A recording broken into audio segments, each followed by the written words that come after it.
Well, here we are on the Virginia Canyon Road, or what it's also known as is the Oh My God Road. Now, I'm a little bit disheartened because they put up guardrails in some places. Takes all the adventure out of it. But as we take a look around from this vantage point, you can see evidence of mining activity that took place here back in the day. And there's somebody up there living, and they've got a nice vantage point from up there. But this is what's euphemistically called the Oh My God Highway. And the reason it's called that is because we are high up, real high up, and everything else is kind of far down, real far down. Now as we go down this road, it's going to swing around the canyon past that mining area there, and you can see that it drops, but it drops precipitously in the next couple of miles. And it's hard to really get an appreciation for exactly how far downhill you go until you're going down the hill. So we're going to proceed down the hill. Here's a nice little aspen tree, isn't that pretty? Just sitting up here all by itself on the mountainside. But you can see them power lines way down there. That's a long way down, baby, a long way. And that's the mountain top over there. So we're going way down to the valley below. Now this is more like it. We got rid of them pesky side rails. When I took Pipster on this ride, I like to take him near the edge so that he can see how far down the hill it really is. I'm going to back up just a little bit. You'll be able to see the roadway down below us, several thousand feet below.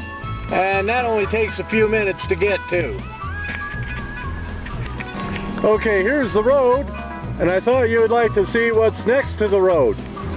What's next to the road is downhill, pretty much straight downhill.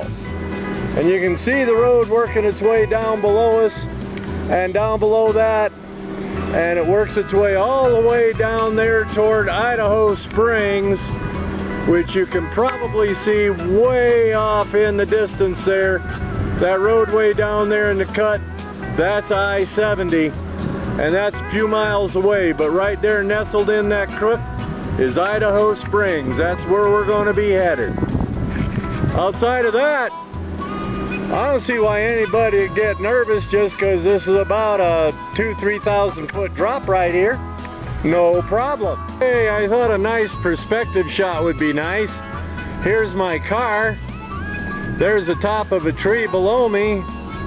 And below that, well, quite a ways below that, there's the next road down there. That's part of the road I'm on, only it's a lot farther down.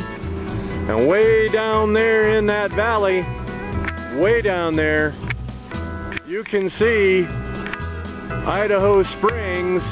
And in the distance, I-70, there's a truck moving along the highway down there. So you can see we're a little bit up here when you put it in perspective. I walked back up the road to show you this tailing pile from that particular mine up there. And as you can see, that is one huge, massive tailing pile. Let's back out on it and get you a good look at that. That is a huge tailing pile. Whenever I brought Pipster up here, I like to get close to the edge to where he could see the scenery down here, which is absolutely spectacular scenery. But Pipster seemed to get real nervous whenever the passenger side wheel would get anywhere near one of these washouts. Well, I don't think you'd really have to worry about it. I mean, how far could you possibly go? The trees will stop you before you go more than a couple of 100 feet. Not a problem. Not a problem unless, of course, you happen to go over the edge in a spot like this where there ain't much in the way of trees to slow your forward progress going down the hill. in which case you're likely to go a long way down the hill.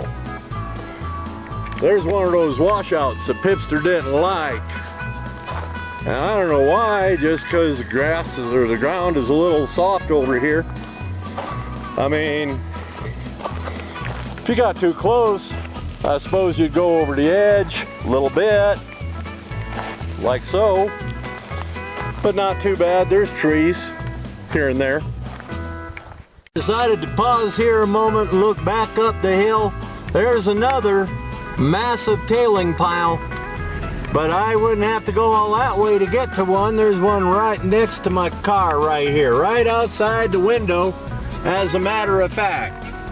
See right there? That's all from somebody getting after some gold. Now this is where we test your mettle, because not only is this road getting real steep, it's getting real windy. A little twist and turn action going on here.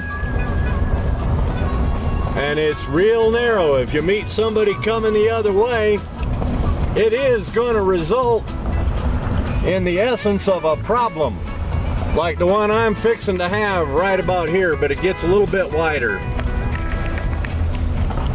Nice mining platform there, sluice box and all. Hey, this is the Old West here. Okay, we have come down the Oh My God road and are now back on pavement. It's almost a disappointment, kind of a letdown after all that adventure driving. And we're now entering into Idaho Springs, another community that was built as a result of mining in this area. Gold was plentiful, so was silver, and these towns grew up as a direct result of the abundance of gold and silver that was found in these hills. Hello again. Well, tell you what, after going up to Central City and then to Nevadaville and coming away with nothing but a few phone numbers to call to see about getting permission to hunt in Nevadaville, I decided to stop down here in Idaho Springs, hunt me a ball field or two. There's one over there, and there's one over there. Now, since the wife is expecting me to be home at a reasonable hour so that she can have dinner, well, I decided maybe I only better limit myself to about a half hour of hunting. And in doing so, here's what I found. I got a couple of pennies over here. I got 1, 2, 3, 4, 5, 6, 7 nickels. I don't know what this is. It has a hole in it, but it looks like a quarter with a hole in it and other damage as well. Got a couple of nickels out of there, 3 dimes, and there's the 2 pennies. Also found a watch. This watch just happens to be in perfect working order. So hey, might have a crack in the crystal, but the rest of it is in working condition. And then down here, I found this ring. Turns out this is marked sterling. So for about a half hour's worth of hunting, I don't think I did half bad, especially when I come home with silver. So, all right, looking at the sky, it looks a little bit cloudy and overcast. Possibility we might get a little bit of rain. So I'm going to head on back down to the homestead in Aurora, and I'll see you back on the other side. See you down there.